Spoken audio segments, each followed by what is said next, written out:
I hear the NDC speak, and I really was very attentive to Honorable Edouce Fuseni, and I'm wondering, what exactly are they projecting onto us as a people? We have our ambitions and aspirations as a country, and what we are looking for is results, as solutions to these teething challenges that we every day strive to get ourselves out of. So for us, if you're going to give us a leader, and you're going to project the leader onto us, tell us cogently, specifically, without any ambiguity, what that person brings to the table to solve our problems for us. That is it. Without that, the fact that the person is a woman or a man means nothing to us. The fact that the person is tall or short doesn't mean anything to me. Fair or dark means nothing. Ever, Gan, Ashanti, Achim means nothing. I want solutions. I want an educational system that would ensure that no child of mine is left at home. They say she was. She's the first woman vice chancellor of a public university. If it doesn't give me access to education, it means nothing. They are accolades to herself, her family, and her political party. We want solutions, Samson. And so, after they've done all these self-aggrandizements for 2-3 days, it's time for them to drop it. And let's talk about substance. Let's go into the issues. It's very important. I mean, Professor Nana is an academic professor, a vice chancellor. It's no shock if she's able to stand in front of a crowd and deliver a speech. It's nothing new. That's what she does her entire life. Show her that respect. Give it to her. That's her job. Every day, that's what she does. And so if she stands on a stage and delivers, kudos to her. But how does that cure the fact that when she was education minister, she led the cancellation of allowances for the poor? How does that change it? How that does change the fact that when she was education minister, schools did not have even chalks, to the point that the second lady, the wife of our former vice president, His Excellency Ebisata, had a cause to stand in front of the full glare of the camera and say that we will not give you chalks today, we will not give you chalks tomorrow, if you teachers cannot use your money to buy the chalks. That, for me, are the conversations that the Ghanaian people want to hear. They want you to give us that reassurance that how you conducted yourself when we gave you this same role, you will do better. And you would first of all show us your scorecard and tell us how you intend not to repeat any of the things we did not want.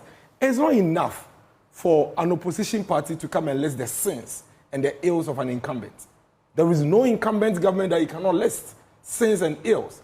What you do is that beyond the sins, the listing of the sins and ills, give us what your alternative is. And disappointedly so, she missed the mark. She missed that big opportunity to make that lasting impact on the minds of Ghanaians about who she represents and how she intends to work with the president to take us to the level that we want to get to. She did. That mark she missed. For example, so she speaks and then, and I have the statement here. So you'd realize that from the day she spoke till now, all we hear is that she spoke very well. She's an improvement over 2020. You can realize that she's becoming a politician. She's articulating. Is that what we are looking for? Bawumia went through the same phase. But that's not. Bawumia was articulating policies. He went through the same phase. No, we never projected Bawumia. It took him a while. We never. Before he began his lectures. We never projected Bawumia as an orator. We never said, oh, he's spoken so well. We said, Bawumia says when he comes, he's going to work with Nanado, so we get one ambulance, one constituency. Why? Because we believe that our emergency services are poor.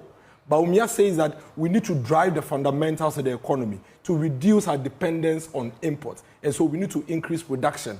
When we come, we would work with private sector to ensure that districts are harnessing on their raw materials to get factories in those districts. Bawumia says that when we come to power, we believe that as a country, we cannot continue to churn out young people onto the street without quality education. So he says, I'll support my president, we'll deliver free senior high school. She speaks about shared prosperity. But you don't how remember we need to sacrifice and work to get to that. Perfect. But you don't recall nobody. And it is important. You know that. You of all people know that how fluent you are in making your presentations in the political campaign is very important. That's the point. When Bawumia was first outdoored, I was embedded in his team. And we went around the country before I moved from his team and joined Nanado's team. One of the concerns was that he was not able to project properly until the next time round. Then he took everybody by storm. And you guys celebrated it. No. Never did we celebrate and project Bawumia onto the people of Ghana in a manner that says that here we are with the vice president that speaks so well. We never did that. What we did is what I've told you. Bawumia came in with solutions specific to our challenges. Now you have to dig into the speech to find some of the things she said. Why? Because they've clouded the entire conversation with she spoke well, she was throwing jabs, and you remember your introductory statement to him. That's what you recall. And I'm sorry, it's not just you.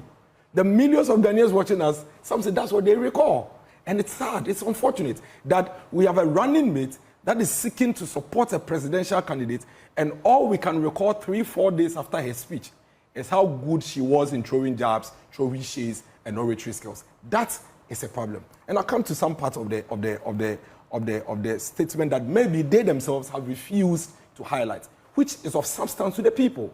And I'll concentrate on that. So she says that in their government, they are going to ensure that by the time they are leaving office, and she said, I envisage a report of the administration of His Excellency John Mahama on the ticket of the NDC, who justifies his return. He says the report will have no reference to the following. Then she lists all the ills of the MPP government. Fantastic. But you know what? She missed the point. You have been president before, and you were a minister of education under that presidency. The people of this country are skeptical. They are wondering, what new are you coming to? What new thing are you coming to do? How do we trust that whatever it is that you did to us, you will not repeat? Indeed, there is a government that has given us electricity for 7 years, but has plunged us into energy difficulties for 10 weeks. So we have a choice to make. Something we need to make a decision between two governments who have history of energy crisis. But you inherited a resolved energy crisis. We never did. How do you get into a difficulty of something that is resolved? How? What are you talking about? You told us actually about excess capacity. Rollins, hold on. Rollins, tell me from 1992, which of the government hasn't seen energy crisis? And which of them never said we resolved it? Tell me. The difference between the Nana Addo Kwadwo Bawumia government is that this government kept energy on for 7 years. No government has done that since 1992. But there were capacity issues.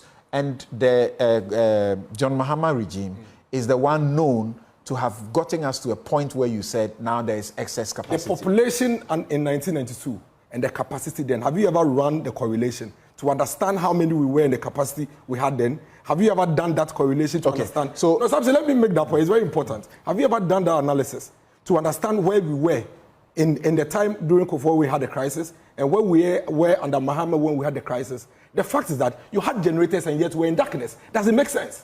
Have you ever thought about that? That you keep making the argument about capacity, which is true. Indeed, a lot of generators were borrowed and taken on credit, which we are still paying, no doubt about that. But ask yourself, how come we had all these generators during the tenure of John Mahama and yet we're in darkness? That had always been our point, that the energy crisis under Mahama was purely a financial issue. Why? Because you had borrowed generators, you didn't have to do much, because all you had to do is to go and tell the people that bring it to me, whether I use the power or not, I'll pay you.